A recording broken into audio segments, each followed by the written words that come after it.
السلام علیکم۔ آج میں آپ کو بلی کے بارے میں بتاؤں گی۔ بلی گوشت خور ممالیہ جانور ہے۔ ایک اندازے کے مطابق انسان نے بلی کو تقریباً 10,000 سال پہلے پالتو بنایا۔ بلی آج کے دور میں سب سے عام پالتو جانوروں میں سے ایک ہے۔ بلی کو پہل اس وجہ سے پالا جاتا تھا کہ یہ چوہے کھاتی تھیں، اور آج تک یہ جہاں اناج محفوظ کیا جاتا ہے اس مقصد کے لیے پالی جاتی ہیں۔ بعد میں اس کو انسان کے دوست اور پالتو جانور کے طور پر بھی پالا جانے لگا۔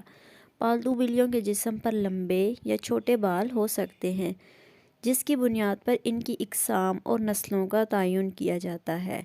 قدیم مصری لوگ بلیوں کی پوجا بھی کرتے تھے اور ان کی لاشوں کو محفوظ کرتے تھے تاکہ ان کو ہمیشہ کے لیے حفاظت مل سکے۔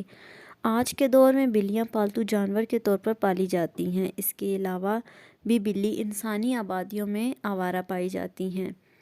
ترقی یافتہ ممالک میں بلی کو پالتو جانور کے طور پر پالنے کا رواج بہت زیادہ ہے، اور ان کے لیے مخصوص خوراک تیار کرنے کے کاروبار کو ایک بڑی صنعت کی حیثیت حاصل ہے۔ اسلام میں اس کا کیا مقام ہے؟ اسلام میں بلی حلال نہیں ہے، لیکن اس کو پاکیزہ حیوانات میں شمار کیا جاتا ہے۔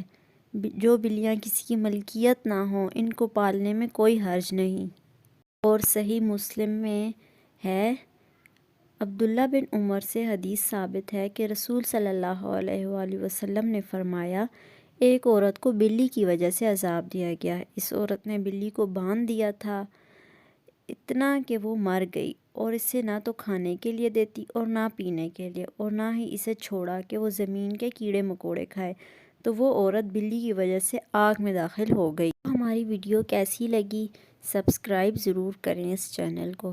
Thanks for watching.